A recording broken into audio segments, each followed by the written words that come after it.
જય શ્રી કૃષ્ણ અને જય શનિદેવ મિત્રો. શું તમારી સખત મહેનત પછી પણ ઘરમાં પૈસા ટકતા નથી? શું તમને પણ એવો અનુભવ થાય છે કે 1000 રૂપિયા આવે છે પણ ખર્ચા 2000ના થઈ જાય છે? તો આજે મકર રાશિવાળા મિત્રો ખાસ ધ્યાનથી મારી આ 3 વાત સાંભળી લેજો. જો તમે પણ આ 3 વાત માની લીધી તો તમને ધનનું ચુંબક બનતા કોઈ નહીં રોકી શકે. હા, જીવનમાં મહેનત તો તમારે કરવી જ પડશે, પણ તમારી એ મહેનતનું પૂરેપૂરું ફળ તમને મળવાનું શરૂ થઈ જશે. તમારા બેંક એકાઉન્ટમાં પૈસા ટકવા લાગશે. તમારી પોતાની ચેનલ સ્પિરિચ્યુઅલ ભૂમિમાં તમારું ખૂબ ખૂબ સ્વાગત છે. આજે હું તમને 3 એવા રહસ્યો જણાવીશ જે તમારી આર્થિક સ્થિતિને સંપૂર્ણ રીતે બદલી નાખશે. આપણે સૌ પ્રથમ એ જાણીશું કે રોજ કયા ભગવાનની પૂજા કરવી જોઈએ જેથી ધનની સફળતા મળે. બીજું એ જાણીશું કે તમારો લકી કલર કયો છે જે પૈસાને આકર્ષિત કરે છે. અને ત્રીજું, તમારી જન્મકુંડળીમાંથી ધનના ગ્રહોને કેવી રીતે સમજવા. મિત્રો, સૌથી પહેલી વાત એ છે કે જો તમારે ધનનું ચુંબક બનવું હોય તો ઘરમાં નિયમિત રૂપથી સાચી પૂજા થવી જોઈએ. આપણે બધા એ મોટી ભૂલ કરીએ છીએ કે આપણે માતા લક્ષ્મીની પૂજા માત્ર દિવાળીના દિવસે જ કરીએ છીએ. હવે વિચારો, જો તમે કોઈ મહેમાનને વર્ષમાં માત્ર એક જ વાર યાદ કરો છો તો એ તમારા ઘરે રોજ થોડી આવશે. માતા લક્ષ્મીને જો રોજ ઘરમાં બોલાવવા હોય તો પોતાના ધનના ભંડાર ભરેલા રાખવા હોય તો એમની નિયમિત પૂજા થવી જોઈએ. પણ એક વાતનું ધ્યાન રાખજો, તમે ગૃહસ્થ આશ્રમમાં છો એટલે તમારા ઘરમાં માત્ર લક્ષ્મીજીની નહીં પણ ભગવાન વિષ્ણુ અને માતા લક્ષ્મીની બંનેની સાથે પૂજા થવી જોઈએ. ભગવાન વિષ્ણુ આપણા પાલનહાર છે અને એમના પત્ની માતા લક્ષ્મી આપણને ધન અને સંપત્તિ આપે છે. જો ઘર ચલાવવું હોય તો લક્ષ્મીજીની કૃપા જોઈએ જ. અને હા, આ પૂજા શરૂ કરતા પહેલા હંમેશા ગણપતિ બાપ્પાનું સ્મરણ કરવું ભૂલતા નહીં. પ્રથમ પૂજા હંમેશા ગણેશજીની જ હોય છે. એ પછી વિષ્ણુજી અને લક્ષ્મીજીની પૂજા કરવી જોઈએ. પૈસાની તકલીફ દૂર કરવા માટે રોજ માતા લક્ષ્મીની સમક્ષ શ્રી સુક્તમનો પાઠ કરવો જોઈએ. ઋગ્વેદમાં આવેલા આ શ્રી સુક્તમનો પાઠ ખૂબ જ ચમત્કારી છે.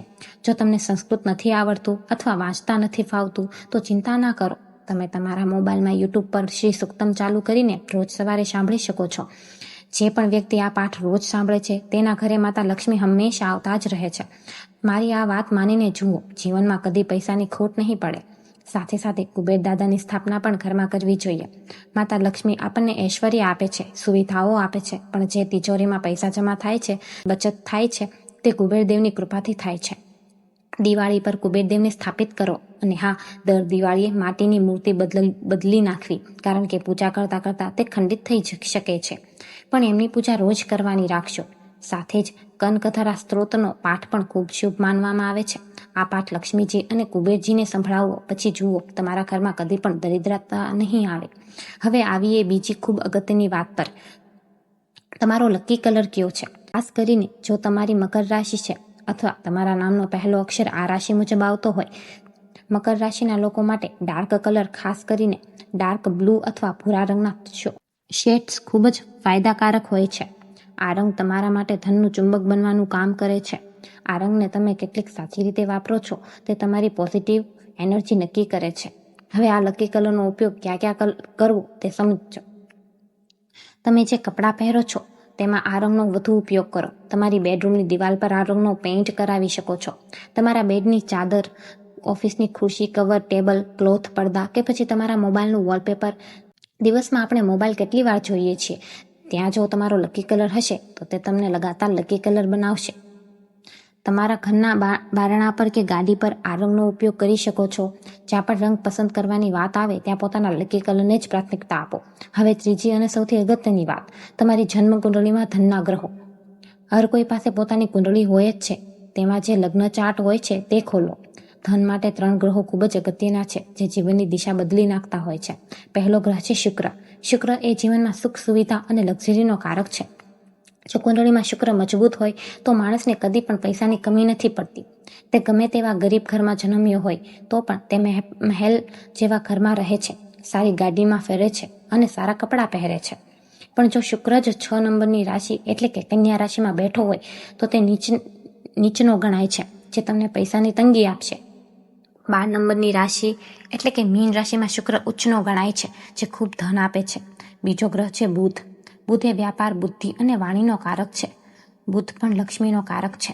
જો તમારે વ્યાપારમાં સફળતા જોઈએ છે તો બુધ મજબૂત હોવું જરૂરી છે.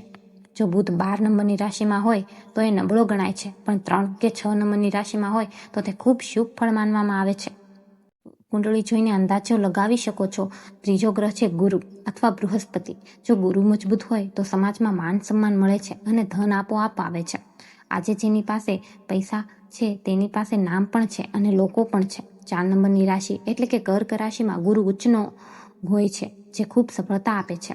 પણ જો 10 નંબરની રાશિ એટલે કે મકર રાશિમાં ગુરુ હોય તો તે નીચનો થાય છે અને તે સન્માનમાં ઘટાડો કરે છે અને પૈસા માટે સંઘર્ષ કરાવે છે. સાથે જ કુંડળીનો બીજો અને 11મો ભાવ પણ જોવો જરૂરી છે. બીજો ભાવ ધનનો અને 11મો ભાવ લાભનો છે. આ ભાગોમાં જો શુભ ગ્રહો બેઠા હોય તો જીવનભર લક્ષ્મીની કૃપા રહે છે. હવે જો તમને લાગે છે કે તમારા ગ્રહો નબળા છે તો નિરાશ થવાની જરૂર નથી. હું તમને સાવ સરળ ઘરેલું ઉપાય બતાવું છું. જો તમારો શુક્ર નબળો હોય તો રોજ નહાવાના પાણીમાં એક કાળી મોટી એલચી નાખી દો. નાહ્યા પછી એ એલચીને કચરામાં કે ગટરમાં ના ફેંકશો, પણ કોઈ કુંડામાં માટીમાં દબાવી દો. સાથે જ રોજ સારા પરફ્યુમ કે અત્તરનો ઉપયોગ કરો.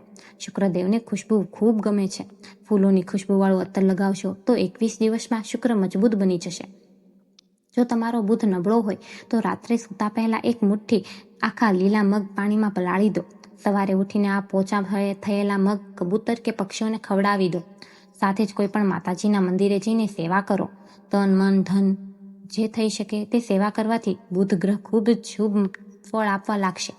અને જો તમારો ગુરુ ગ્રહ નબળો હોય તો ઘરનું મંદિર રોજ પોતે સાફ કરવાનું રાખો. બીજા પાસે સાફ ના કરાવશો. જેમ જેમ તમે તમારું મંદિર સાફ રાખશો તેમ તેમ તમારો ગુરુ મજબૂત થશે. અને કોઈ એવી જગ્યાએ દાન કરો જ્યાં બાળકોને વૈદિક શિક્ષા આપવામાં આવતી હોય અથવા ધાર્મિક જ્ઞાન અપાતું હોય. ત્યાં દાન કે સેવા કરવાથી ગુરુદેવ ખૂબ પ્રસન્ન થાય છે. મિત્રો, માત્ર ઉપાય કરવાથી બધું નહીં મળી જતું. મહેનત તો કરવી જ પડશે, પણ આ ઉપાય કરવાથી તમારી મહેનતનું સાચું ફળ તમને મળવા લાગશે. અને હા, જ્યારે પણ કોઈ ઉપાય કરો ત્યારે સાચા હૃદયથી ભગવાનને પ્રાર્થના કરો. એમની સાથે વાત કરો. કહો કે હે પ્રભુ, હું આ કામ આપની સહાયતા માટે કરી રહી છું અથવા કરી રહ્યો છું. ભગવાનને કહો કે મને આ જરૂરત છે. પ્રાર્થનામાં એટલી શક્તિ છે કે તમારો અવાજ ભગવાન સુધી જરૂર પહોંચશે. જો તમને આ માહિતી ઉપયોગી લાગી હોય તો આપણી આ ચેનલ સ્પિરિચ્યુઅલ ભૂમિને અત્યારે જ સબસ્ક્રાઇબ કરી લો અને બેલ આઇકન જરૂર દબાવજો, જેથી આ નવીન વિડીયો તમને મળતા રહે. આ વિડીયોને તમારા પરિવાર અને મિત્રો સાથે વોટ્સઅપ પર વધારેમાં વધારે શેર કરો, જેથી એમને પણ જીવનમાં ધન અને સુખ શાંતિ મળી શકે. અને હા, નીચે કમેન્ટ બોક્સમાં જય શ્રી કૃષ્ણ અથવા જય શનિદેવ લખવાનું ભૂલતા નહીં, જેથી ભગવાનની કૃપા તમારા પર બની રહે. આવતા વિડીયોમાં ફરી મળીશું એક નવા ચમત્કારી વિષય સાથે. ત્યાં સુધી રામ રામ, જય માતાજી.